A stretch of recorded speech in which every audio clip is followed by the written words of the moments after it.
ഇന്നത്തെ current affairs.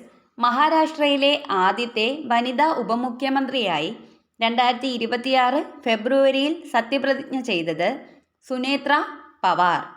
കേരളത്തിലെ നക്സലൈറ്റ് പ്രസ്ഥാനത്തിന്റെ ആദ്യകാല നേതാക്കളിൽ ഒരാളും പുൽപ്പള്ളി സ്റ്റേഷൻ ആക്രമണക്കേസിലെ പ്രതിയുമായി അന്തരിച്ച വ്യക്തി വെള്ളത്തൂവൽ സ്റ്റീഫൻ.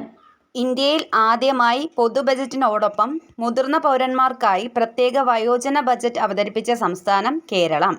ജെൻസി തലമുറയെ ലക്ഷ്യമിട്ട് കുടുംബശ്രീ ആരംഭിച്ച പുതിയ ഭക്ഷണശാല ശൃംഖല മീറ്റ് പോയിന്റ്. ലോകബാങ്ക് സഹായത്തോടെ കേരള കാർഷിക വകുപ്പ് നടപ്പിലാക്കുന്ന കാലാവസ്ഥാ പ്രതിരോധ കാർഷിക മൂല്യ ശൃംഖല നവീകരണ പദ്ധതിയുടെ ചുരുക്കപ്പേര് കേര. സ്വതന്ത്ര ഇന്ത്യയുടെ ചരിത്രത്തിൽ തുടർച്ചയായി 9ാം തവണ കേന്ദ്ര ബജറ്റ് അവതരിപ്പിച്ച റെക്കോർഡ് സ്വന്തമാക്കിയ കേന്ദ്ര ധനമന്ത്രി നിർമ്മല സീതാരാമൻ. അയോധ്യയിലെ രാംലല്ലയുടെ വിഗ്രഹം കൊത്തിയ പ്രശസ്ത ശില്പി അരുൺ യോഗിരാജ് നിർമ്മിക്കുന്ന ഗായത്രി ദേവിയുടെ വിഗ്രഹം പ്രതിഷ്ഠിക്കുന്ന കേരളത്തിലെ ക്ഷേത്രം ഷൊർണൂർ ഗായത്രി മഹാക്ഷേത്രം. 2026 കേന്ദ്ര ബജറ്റ് പാർലമെന്റിൽ അവതരിപ്പിച്ചത് ഫെബ്രുവരി 1 ഞായറാഴ്ച. 2026 ഓസ്ട്രേലിയൻ ഓപ്പൺ വനിതാ സിംഗിൾസ് കിരീടം നേടിയത് എലേന റിബാക്കിന.